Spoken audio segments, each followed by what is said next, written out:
susah lagi penjelasannya. Ini apa benar tanggal lahir Desember 865 Ya, di itu, Malang. Itu udah ada datanya. Tapi ini, saya nggak percaya ini. Oh, begitu ya. Ini benar. Betul. Oke, lantas sebagai anak ke-6 dari 7 saudara.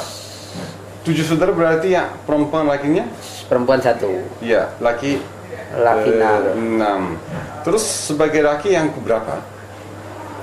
Laki yang terakhir atau? Oh enggak, saya masih punya adik 1 laki-laki. Oh, berarti Saya itu anak urutan nomor 6. Ya. Kalau dari laki-laki ya 5. Laki-laki ke-5. Iya, oke. Terus berarti di bawah ada adik laki perempuan gitu. Di atas saya perempuan 1. Oh, atas perempuan. Terakhir adik saya laki-laki 1. Nah, di antara jadi 6 saudara itu yang lain, ada juga yang terjun di bidang hukum, artinya. Enggak Jadi, nggak ada. Nggak ada. Misalkan apa saja kan? Jadi Ya.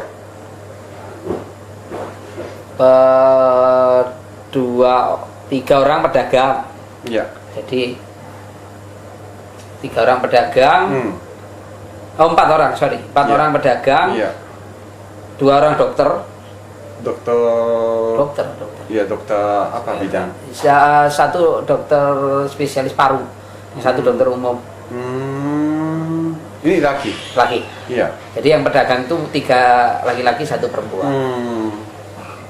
Padahal kan ayah Pak Munir meninggal dunia pada waktu usia 5 tahun. Tahun 78 itu 78. saya umur 12 tahun, 11 tahun. 11. Oh, ini disebut 5 tahun. Nah, salah. Ah, itu dia. Gamma itu. Bukan gamma, dikutip dari Kompas. Oh. Oke, 11 tahun. Nah, kelas 5 SD lah sih. Oh, begitu. Nah, berarti setelah itu artinya yang jadi tuan rumah adalah ibu, Kepala rumah tangga ibu. kepala rumah tangga. Tapi secara ekonomi iya. semua jadi kepala keluarga. Nggak ada komandannya. Jadi Pak Munir sendiri pernah sambil pergi sekolah pernah kerja? Sebenarnya Iya. waktu orang tua bapak saya ada itu, Iya. saya juga udah kerja, membantu dia. Tapi Oh, dia kerjanya apa? toko, jadi pedagang kain batik di pasar di Batu Jara. Seluruh anak itu membantu toko itu karena dia kerja cuma sampai jam 2 siang. Ini kan gaya Arab lama kan, gaya Arab lama itu kan nggak mau kerja yang panjang-panjang. Jam 2 sore dia pulang, malam habis sekitar jam 7 malam baru dagang lagi. Nah, antara jam 2 ini anak-anaknya yang kerja. Iya. Nah, tapi keterampilan itu begitu ayah saya meninggal, mendadak kan kecelakaan lalu lintas. Beda 2 hari tokonya kebakar. Jadi bapak saya itu meninggal sekaligus seluruh warisannya hilang. Jadi kemudian semua dari 7 bersaudara itu kerja sendiri-sendiri. Ngomong ayah namanya Said. Keturunan Arab. Atau langsung Arab? Gimana? Enggak. Cerita. Ibunya orang Bugis. Iya. Yang bapaknya Arab. Jadi Tapi Arab penuh maksud saya yang bukan yang lahir di Indonesia. bapak saya lahir di Indonesia, Lahir di ibunya Indonesia. orang Bugis. Jadi kakek nenek ayah adalah dua-duanya orang Arab. Iya. Jadi mereka yang datang ke Indonesia. Atau mungkin Enggak, sebelumnya. itu udah sudah cucu. Oh, Jadi si ayah. Iya. Gitu. Keturunan keempat. Karena di struktur Arab itu kan saya hafal karena birnya berurutan terus. Kayak saya itu sampai nyebutin 7 birnya saya tahu ya. Siapa yang masuk pertama itu ada strukturnya begitu. Kalau lihat urutan itu bapak saya itu tingkat kelima. Tingkat Kayak kelima? Saya ini ke-6. Oh. Nah, dalam kultur Arab pedagang, Iya. itu kan ada 2 tahap Arab pindah ke Indonesia. Tahap Arab yang pertama itu adalah kultur pedagang. Tahap Arab yang kedua adalah borjuis yang pindah, orang yang kaya duit pindah. Nah, kultur yang pedagang ini tidak pernah bawa perempuan. Kultur Arab itu. Iya. Jadi yang datang hanya laki-laki, kawin dengan wanita di sini, dan kemudian antar anak mereka dikawinkan, mempertahankan Arabnya itu. Jadi misalnya saya berempat laki-laki, saya kawin semua begitu. Nah, saya punya anak, saya kawinkan dengan anak dia itu. Jadi kemudian muncul kultur Arab baru yang sebenarnya mereka bukan lagi Arab. di keluarga Arab itu dikenal kalau menyebut orang Jawa misalnya itu ahwal. Ahwal itu bahasa Arab, artinya itu keluarganya ibu. Jadi orang tua Arab itu kalau ditanya anaknya itu siapa, dia nggak tahu namanya. Orang tua Arab itu jawabnya gampang, itu ahwal, itu saudaranya ibu. Sampai sekarang itu istilah itu menjadi menyebut orang Jawa itu ahwal. Anak-anaknya nggak ngerti ahwal itu bahasanya dari mana. Terus ya, jadi yang generasi yang pertama itu datang dari mana kira-kira Arabnya? Ini kan jenis Arab miskin ini dari Hadramut, Yaman. Di mana? Yaman Utara. Oh, Yaman Utara. Ya, ini jenis Arab miskin. Ini kalau ini. Berarti ya si itu Arya Rotas kan asal dari Yaman Selatan. Iya, itu semua. Berarti yang kaya. Iya, itu enggak, itu miskin itu, rombongan miskin.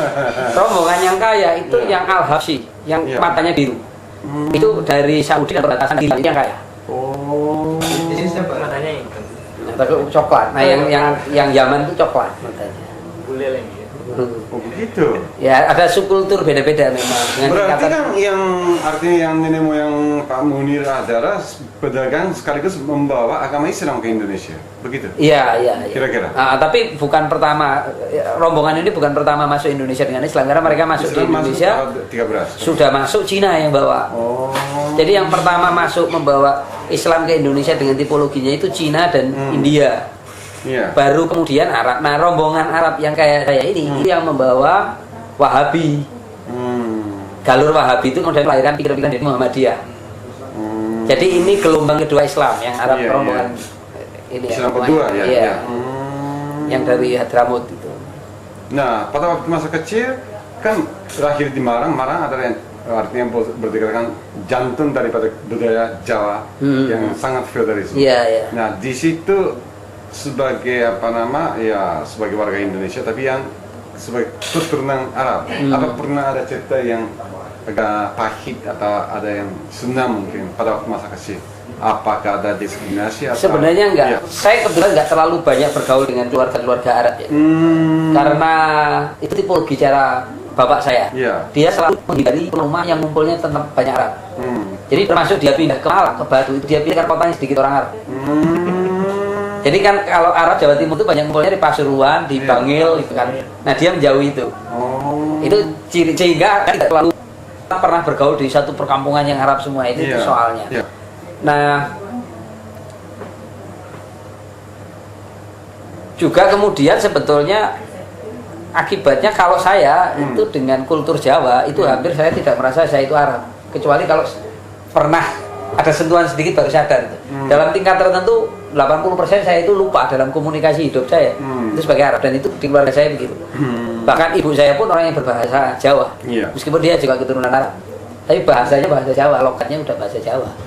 Jadi subkultur keluarganya ibu Jamila asal dari lahirnya di Banjarmasin. Bugis tadi bilang.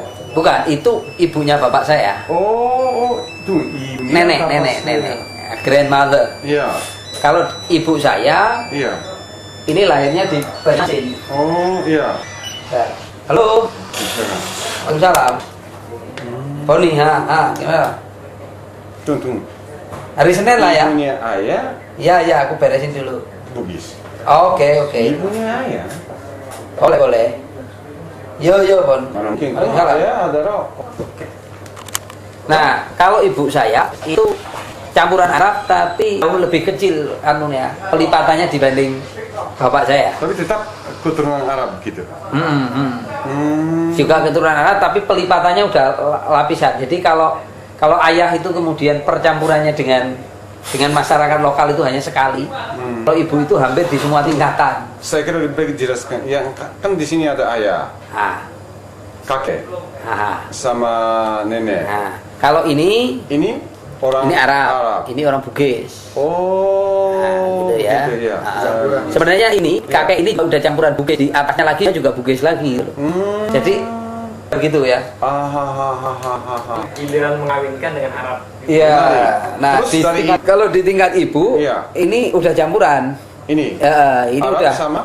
Ini udah hampir hilang Arabnya. Jadi perempuan keturunannya jadi begini. Kakeknya ini kawin dengan perempuan Banjar. Punya anaknya perempuan ini kawin dengan orang Banjar asli. Nah, lahir subkultur sebetulnya, tapi tipenya masih Arab. Terus dia kawin dengan pemuda yang ini Tapi tadi. masih ada sedikit Masih ada, jadi- terus ini dari Pak Ibu. Orang Banjarmasin. Ini. Ya. Orang asli Banjarmasin. Orang asli Banjarmasin. Makanya ibu saya mukanya kayak orang Dayak, bukan seperti orang asli. Banjarmasin artinya Kalau jadi suku ibunya apa dia ini? mirip. Kenapa? Banjarmasin artinya yang suku apa ini? Subkultur Banjarmasin. Suku Banjarmasin. Ya ada. Bahasa juga bahasa Banjarmasin. Ibu saya kayak orang Dayak mukanya. Oh, tapi masih Ya, iya. campuran. Tapi bukan seperti Arab. Kalau Arab yang gini kan.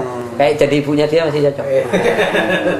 Oh, begitu. Ya, itu Subkulturnya. nggak aku. Ya nggak apa-apa. Begitu. Oke, saya paham. Jadi soal apa nama? Orang-orang yang agak pahit karena justru keturunan Arab nggak pernah. Nggak ada ya. Tapi kecil itu mungkin saya orang yang suka berantem ya. Secara fisik ya. Karena misalnya kecil itu mudah tersinggung kalau Ya. kan ada rasialisme itu kan ada ya. Ya. Semangat rasialisme dia kan para sesama anak kecil misalnya Ya. Arab gitu berantem. Ya. Bahkan saya pernah hampir menusuk guru saya SMA yang saya berkeliling sekolahan dengan pulpen yang terhunus itu karena guru itu memanggil saya Arab. Oh. Jadi gitu. gampang itu saya ada pelajaran. Ya. Saya ditanya namamu siapa? Kelihatan saya bengal itu di kelas kan. Namamu Iya. siapa? Saya belum jawab terus Arab kamu ya. Itu langsung saya ambil pulpen saya tusuk dia. Enggak kena terus di sekolah itu ditolong orang lain. Bisa dipul perutnya itu. Nah, emosi saya selesai itu ketika saya disentuh misalnya dipanggil Arab nggak marah. Itu setelah saya jadi mahasiswa. Oh. Ya. Semakin lama itu semakin saya tidak tersinggung oleh Ya. panggilan itu. Ketika kecil itu sensitif sekali. Dan itu sekarang Iya. terjadi di keponakan saya yang kecil. Saya nggak ngerti apa kulturnya sampai sekarang saya nggak ngerti. Keponakan saya yang kecil masih sensitif. Apakah memang waktu itu misalkan yang sang guru itu panggil Arab itu memang mengandung arti yang menghipnah gitu? Atau Itu yang ditangkap. merendahkan? Iya, begitu? iya, iya. Itu Ada yang juga seperti yang orang Indonesia bilang Cina begitu. ya ada etnosentrisme. Jawa. Ya, Oh, ada itu lain.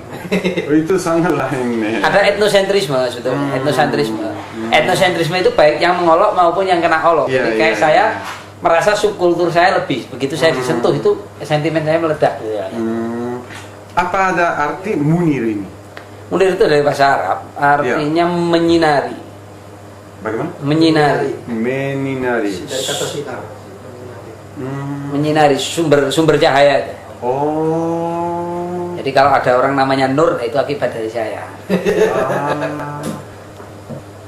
Kalau dalam konsep Islam Ya. itu yang namanya anak, memberi nama anak itu adalah doa orang tua. Nah, itu berarti dulu orang tua saya pernah berharap bahwa anak ini akan menyinari, gitulah kira-kira Oh. cita bayangan orang Iya, tua iya, iya, iya, terhadap iya. pemberian nama itu.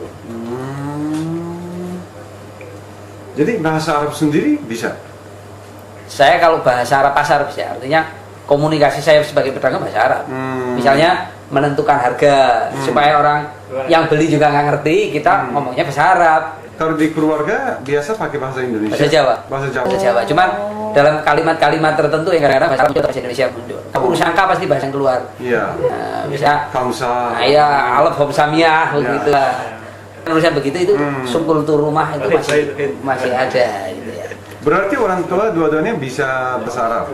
Ibu saya nggak bisa sama sekali. Kalau bapak saya bisa bahasa Arab, bisa bahasa Belanda. Oh. Gitu. Karena kalau bahasa Belanda, karena dulu di Batu itu kan banyak misionaris Belanda. Nah itu suka ngobrolnya dengan misionaris debat agama. Dia bahasa Belandanya lancar. Lantas berikutnya satu kata dalam bahasa Indonesia yang paling unik. Tahu ya? Nggak tahu saya. Wajib dijawab. Apa maksudnya? Jadi makanya saya bayangin apa ya? Apapun bisa. Sering Anda ucapkan Ya keadilan yang paling banyak ngomong itu. Iya. Dikit-dikit urusan keadilan. Iya. Apa yang adil ini? Ada hubungannya dengan partai keadilan? Ya, aduh. Simpatis.